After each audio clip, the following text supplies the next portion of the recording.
Hi there, and welcome to this is another interview with Joy Koff here at Miracles of Joy. And today, my special guest that's going to be speaking to you is Gaer. Now, Gaer has been coming into Miracles of Joy for a number of years. So I know that she kind of does a lot of different things. So I want to talk a little bit. She's a healer and she is also a reader here at Miracles of Joy. So let's talk a little bit about, I know that Gaer does galactic energy healing, and she's a Reiki master teacher, as well as she does Runic Healing and Starseed Serenity, as well as different readings. So Gaer, I'm going to let you tell everyone a little bit about what it is that you do. You got it. First of all, thank you for interviewing me. I'm excited to be part of this video today. I started with Miracles of Joy as a novice, knowing nothing, and quickly discovered that I have reading abilities and healing abilities. And so I've taken numerous courses, discovering many modalities that are now blended into a whole holistic grouping of combination of Reiki and Starseed Serenity, which is a channeled healing modality, interspersed with the other modalities you mentioned, and a reader. I read and I channel. So it's a little smorgasbord of all things mystical and metaphysical when you have a session with me. So I'm very excited to see how this unfolds for all of us. So let's talk a little bit about, because I think people that are familiar with Miracles of Joy, familiar with galactic healing and Reiki, talk a little bit about the Runic Healing and the Starseed Serenity.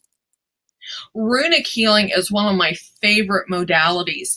It was taught to me by a Miracles of Joy teacher, Lori Jean, and it uses the Futhor rune system, which is not only a language and a divination tool, but it's also can be used as a healing modality.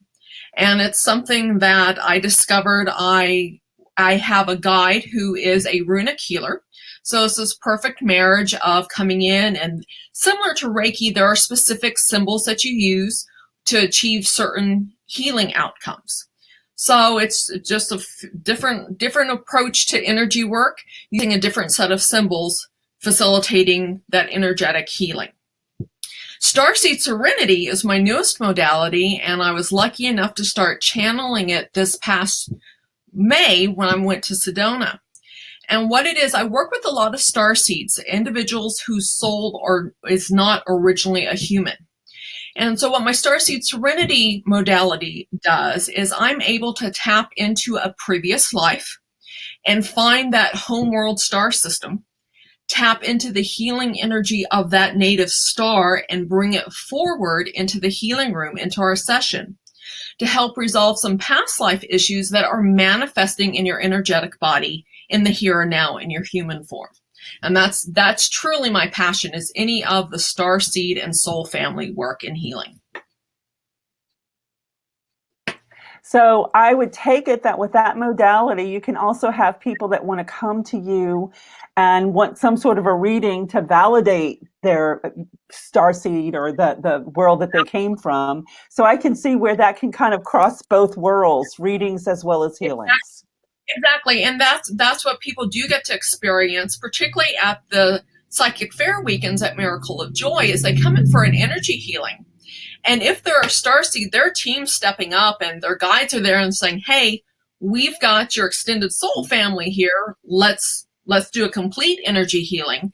And I channel the whole energy session. So it is a combination of the energy work and a reading.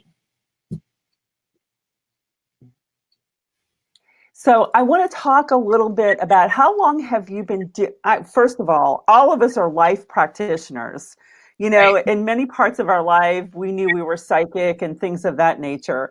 So, you know, we've probably been opening up for a number of years. When did you first realize that I don't want to say different, but that's how we describe ourselves, or anyone that opens up. When did you realize that you were actually different? It really dawned on me, the metaphysical differences. About 5 or 6 years ago, I had a friend drag me to a psychic reading. I'm like, oh, I don't, yeah, I don't discount it, but it's not my life. It's not my world. And she dragged me along to a reading she had at Miracles of Joy. And I crossed that threshold through that front door and I stepped foot in that shop. I'm going, oh, hello. I just found a new little layer of me. And it just evolved from there. I finally found a community, a vocabulary that I could apply to things that I had already been experiencing and knew, but what I didn't have the tools available to me to embrace. So the second I walked through your shop 6 years ago, I started really delving into who am I energetically, metaphysically, spiritually, and I have just been immersed for the last 6 years, progressively so, where I retired from my personal business. I closed my business so that I could work full time as a metaphysical healer and reader. And it's been 3 years now that I have been just on all the time with spirit. So being as part of the Bible Belt as we are here in Texas, when you bump into people and they ask you a question like, what is it that you do? How do you explain that to someone who just may not be aware? I find that the easiest talking point to open the conversation is actually through energy work and Reiki. Mm-hmm. That often then sets up a conversation. They'll come to me, well, I talk to my angels or I talk to my grandma. Is that real? And then we can have that broader conversation of, yeah, your angels are real. Grandma who's been gone for 20 years, she's still checking in on you. So it's a very surprisingly easy threshold for me to cross over, because I'm actually outside of the DFW Metroplex a little bit more in the country. So it's a little, I'm not going to say deeper in the Bible Belt, but it's a little bit different out here. And I am known in my town. I'm down in Stephenville, and they all kind of know I'm a little bit different. Mm-hmm. And they find safety in that. Like, oh, we can go to Gaer with our question that we can't take to church on Sunday. Correct. We can go to Gaer. And so now they have the safe place, and they're starting to discover that there is a community down here. You can still go to church on Sunday and be a good Christian and also talk to your guides. Mm-hmm. And so there's this very slow roll of acceptance of gifts beyond traditional methods of explanation. Some of the things that I have noticed more so when you want to talk about people that are in rural areas, a lot of them are farmers and ranchers, okay? So they're very connected to the land, to their animals. So they have a tendency of having a natural, intuitive aspect of themselves. Oh, absolutely. That's been one of the more refreshing things about moving down here from Denton and Louisville is there's a lower threshold to cross in engaging in a metaphysical conversation, because most of these people have seen things down here. They are still of a generation where it wasn't uncommon that grandmother used water divination rods in the backyard or red tea leaves. So it's just a little more approachable, even though it's still not a topic you would have at the dinner table with extended family or over at Chili's.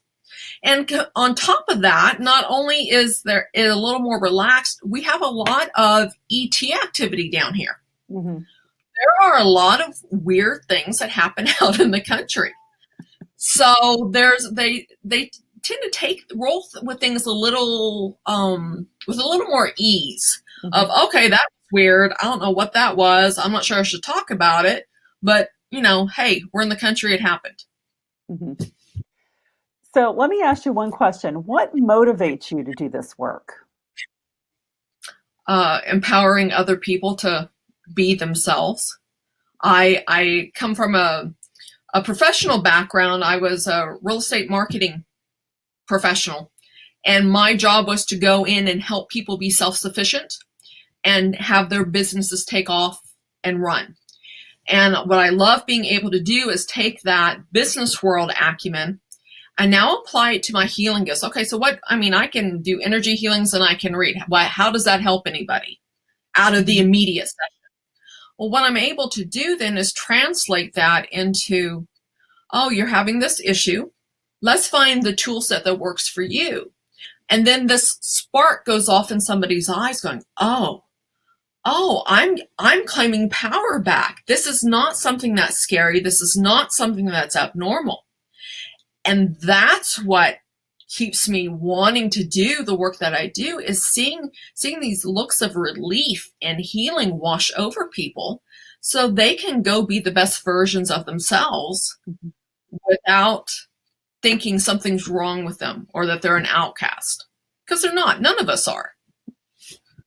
So tell me a little bit about the workshops that you offer. I know you have some upcoming workshops, so let's talk a little bit about them. I've got a few workshops coming up with Miracles of Joy in the spring. I'm looking forward to them.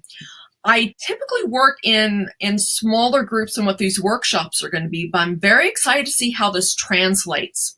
Because what's going to happen, I've got a workshop on connecting with that soul family, having that activation. So we're going to be in this small little group together, people curious, oh, maybe I'm a starseed, maybe I'm not. And we're going to share as a group in a very sacred and safe place.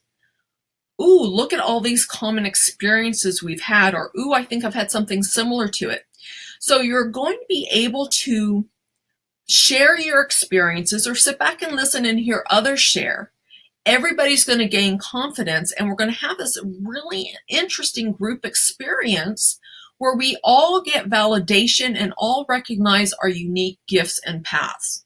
So we're starting off with the Soul Seed family activation. Then I have an introductory, if you're new to energy work and all this is overwhelming, I have a little energy etiquette workshop where it's like, oh, okay, am I going around as an empath, getting into everybody's energy field, or do I have energy vampires feeding off of me?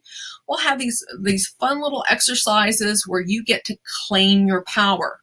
You claim it back. Then my third workshop I have with Miracles of Joy in the spring is Death is Not a Dirty Word. In addition to being a psychic medium, I'm also a certified end-of-life doula. And what that is from a mundane level, getting comfortable with the idea of death and finding ways of reclaiming power in a situation you have no control over. You have no say in your death. So it's going to be this beautiful mix of how to approach and plan out your final days and hours, with the added component of being aware of your spirituality and the family that's already waiting for you, having that mediumship interaction and interconnectedness. So each of these workshops is going to just be a really, I keep coming back to a safe place. That's why I experience so much with my clients is they think they're alone. And so these workshops are these gentle, safe entry points to start having these deeper conversations, asking what you might think is a weird or out there question, and then leaving empowered with, oh, I'm not alone, I'm not weird, and now I have tools that are general in scope, but then have been refined to what my needs are for me to continue walking on my path. So my next question is, how do you prepare, how do you personally prepare before a session or before a workshop, or do you? Well, yes and no. And I was thinking about this so many times before a session or a workshop, the team of whoever is going to be participating in the session or workshop, they're already with me, already filling me in on what's going on, things they want to cover, all that type of good stuff. So there's not really a formal preparation that I do. But when I get to the reading room or the healing room, the classroom, I do go through, make sure, kick out any energy that had been in there before us. And then I make sure that whatever comes in is supposed to be in that room for us. So it's my team, it's the client's team, any of the students there. It's all about, safety first. I'm that safety officer. We're going to have a nice, clean environment for the energies that need to be worked with. I I live this 24/7, so I really don't have an off switch where all energy that's not mine gets kicked out the door. So there, in that regard, there's no formal, okay, I'm now in classroom mode and flip on a light switch and activate my senses. So let me ask you a question. Does someone, if someone's coming to get a session from you, is there something, or come to a workshop, is there something they need to do to prepare for that? Breathe. Just breathe. That's like the hardest part. So many people come in and they're not breathing when they walk in. And so they can't relax. If they can't relax, they can't be open to any of the experience that's getting ready to unfold. They're not going to be able to focus, oh, what was that question I wanted to ask? Please bring a notebook. Breathe and bring a notebook and something to write with. Because if you haven't planned ahead with questions, you are going to be getting a lot of information during the session or during a workshop. By all means, bring a phone, hit that voice memo. But there's something magical that happens if you can write down a note. It doesn't have to be verbatim. You don't have to get everything. What you're going to find is the words that end up written down on a piece of paper by your hand are the words you need to go home with. So twofold. Breathe when you come in, have some type of writing or recording device, relax, and welcome whatever message or healing is coming in for you at that time. So what kind of sessions do you offer people, or what kind of sessions do people come in for, and how long do they last? I have a variety. I do a lot of healing work. Those sessions are typically an hour long so that we can really get in and start integrating those past lives, working through chakra balancing, all the good stuff that you would normally have in a Reiki session, but with the added component of me channeling messages the whole time. So having an hour-long session that really allows for whoever's on the healing table to relax enough to start asking those questions they want to ask, receive the message, and then have those follow-up questions answered as well. Now, that I do break down into a short and fast version for the Miracles of Joy Psychic Fair, where we have the 25-minute session. Right. And I'm sure many of the clients I've seen have attested to it. Man, that door shuts and we get on the table, we are off to the races. And boom, boom, boom, we are knocking information out, getting the healing you need that day on the table. Then I have a mentorship program. Those sessions tend to run 30 minutes to 60 minutes, depending upon where a student is on their path. And it is custom tailored to the student, where they are. These are individuals that are actively pursuing their metaphysical gifts for a combination of personal and professional reasons. But it's something much more specific of, well, I had XYZ happen this week. How do I connect with my guides better to fix that? And what's the additional symbology? So I put in a lot of shamanism, a lot of magic. So those mentorship classes becomes a completely different breathing, living thing compared to a workshop. Workshops are going to be 30 minutes to 60 minutes, depending upon the topic. And you're going to have a nice little handout, nice little workbook. We're going to go through a lot of general information, have a few exercises and meditation, and then a Q&A session at the end. So, I mean, you're looking at plan on spending at least 30 minutes with me, ideally, up to a whole hour. I do work some favors occasionally as a reader, and that's the fastest, most compact space I have. And I do offer 15-minute readings, but those typically evolve in the moment to become a 30 or 60-minute session because of the wealth of information that we get going. So tell me about some of your mentors, and this will be our final question, and some of the classes you've taken to get to where you are, just as some advice for someone who may be pursuing this path. Everything at MOJ. I sample. I think they were so sick of me the first 18 months or so. I literally moved in taking every class that crossed my radar because I wanted to know. I wanted to know if it was real. I wanted to know if I was deluding myself. I wanted to know what all the different teachers were like. I started with Lori Jean, started with her magic class. Then I took an intuitive tarot class. And then I took a channeling class with Terry Groom. I discovered Neil's healing circle. I fed whatever my interests were. And the way universe and spirit works is I was getting the information I needed without actively going, oh, I've got to become a medium. Well, I just stumbled into the right class. I'm going, oh, wait, I've been doing a little bit of this on my own. Oh, now here's this whole new world that's opened up. So my biggest suggestion to anybody with any type of sense of more than to themselves, read, go to classes, feed those interests, have as many teachers as possible. I'm not saying going and throwing your life savings at something. There are all kinds of ways you can gain knowledge and acquire it. Pursue anything that catches your attention. You are not going to be led astray, because even if it's a class that you don't like the teacher, you don't like whatever the modality is, you're still having an opportunity to connect with spirit and source. So you're refining that muscle memory for yourself and then taking that gift into whatever that next class is for you.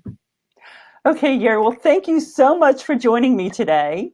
And I'll have Gaer up on one of our readers and healers. I'll have her interview up there for you guys to check out, and we'll be posting it on Facebook as well. So until next time, this is Joy Koff signing off from Miracles of Joy.